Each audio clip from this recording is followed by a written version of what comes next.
হেই everyone, আসসালামু আলাইকুম। আশা করি ভালো আছেন। সো আজকে আবার নতুন একটা ভিডিও নিয়ে আসলাম। আজকের ভিডিওতে মূলত আমি 5টা ক্রিপ্টোকারেন্সি টোকেন শেয়ার করব। এই টোকেনগুলো আপনারা কখনোই হোল্ড করবেন না, কারণ এই টোকেনগুলো ঝুঁকিপূর্ণ আছে সো কি কারণে হোল্ড করবেন না অ্যান্ড কি কি টোকেন, মূলত আপনি এই ভিডিওটা যদি না টেনে শেষ পর্যন্ত দেখেন, আশা করি আপনি জানতে পারবেন। সো তাহলে বেশি কথা না বলে ভিডিওটা শুরু করা যাক। সো প্রথমত নাম্বার ওয়ান যে টোকেনটা আছে, এটা হলো আপনার সেপ আর কি এটা সেপ টোকেনটার নাম।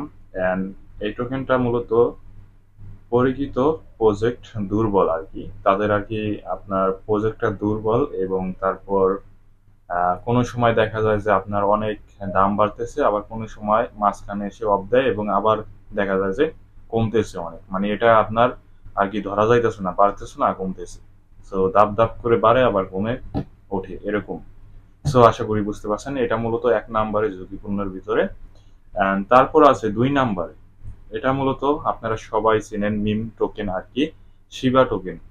সো এই টোকেনটা আপনার সীমিত দামে ওঠানামা অতিরিক্ত, মানে আপনার অল্প কিছু দাম বাড়লেই ওঠানামা প্রচুর আর কি।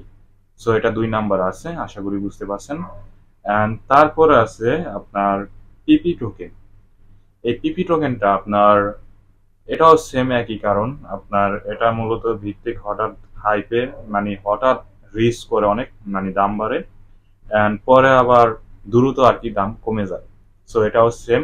অ্যান্ড তারপরে আছে আপনার ইলন মার্কসের যে টোকেনটা আছে, ডগ কয়েন সো এই টোকেনটা মূলত আহ, পরিচিত কোনো ডেভেলপমেন্ট নেই টোকেনের পরিচিত ডেভেলপমেন্ট নেই এই কারণে মূলত এটা রিস্ক। এবং তারপর আছে হেলেক্স।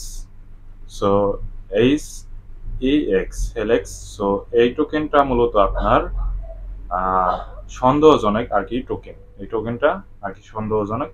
সো এই টোকেনগুলা, এই 5টা টোকেন আপনারা কখনোই হোল্ড করবেন না। যদি আপনারা হোল্ড করে থাকেন, তাহলে অবশ্যই আপনারা টোকেনের উপরে রিসার্চ করে তারপর হোল্ড করবেন।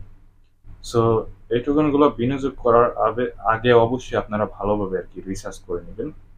আশা করি বুঝতে পারছেন। আপনার যদি কোনো প্রশ্ন থাকে এবং আপনি কি টোকেন হোল্ড করতেছেন, অবশ্যই এই ভিডিওটা একটা কমেন্ট করে যাবেন। সো ভিডিওটি ভালো লাগলে অবশ্যই, একটু হলো ইনফরমেশন মনে হয়, অবশ্যই ইউটিউব চ্যানেলটি সাবস্ক্রাইব করবেন, লাইক করবেন। Bye bye.